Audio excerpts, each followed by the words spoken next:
এই মুহূর্তে আমি আছি বরিশালের বরিশালের রূপান্তরীতে। হ্যাঁ বিউটিফুল পিপল, কি অবস্থা সবার? আমি মোহাম্মদ নুরুল আলম সাগর ফিরে এসেছি আবার। তো গাইস, আজকে সকাল সকাল আমরা ঘুম থেকে উঠে ফ্রেশ ট্রেশ হয়ে হোটেল চেক আউট করে বের হয়ে পড়লাম বরিশালের উদ্দেশ্যে। তো আমরা যখন বের হলাম, বের হয়ে দেখি কোনো গাড়ি ঘোড়া তেমন চলে না। তারপরে এখান থেকে আমরা একটা মোটরসাইকেল নিয়ে মোটরসাইকেল করে কাটাখালী চলে আসলাম।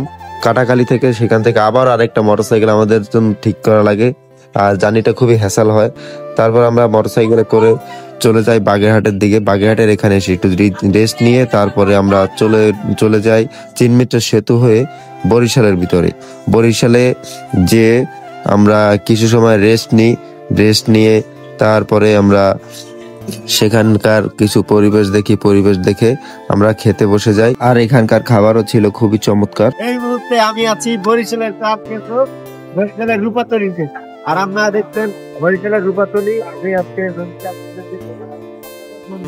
আরো অসংখ্য সুন্দর সুন্দর জায়গা ঘুরে দেখাবো। আর আমি আজকে যে জায়গাটা বরিশালে আছি সেটা এই ভিডিওর মাধ্যমে দেখছি।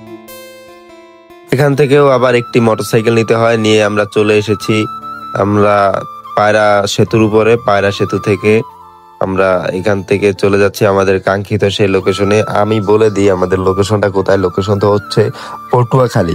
আমরা এখন ঢুকে যাব পটুয়াখালীর ভিতরে এসে সেখান থেকে আমরা চলে গেলাম জসকোটে গেছিলাম। তার মূল উদ্দেশ্য হলো একটা মোটরসাইকেল দেখেছিলাম যেটা আমাদেরও পছন্দ হয় না, আপনাদেরকে দেখাবো কি, তার জন্য ওইটা কোনো ভিডিও করি না, জসকোটের ভিতরে কোনো ভিডিও করি না। আমাদের মুডটাই একেবারে খারাপ হয়ে গেছিল। এমন একটা মোটরসাইকেল দেখাইছে, আমাদের বাজেট ছিল 1,30,000, কিন্তু যে মোটরসাইকেল দেখাচ্ছে ওটার দাম হয় না মাত্র 70,000।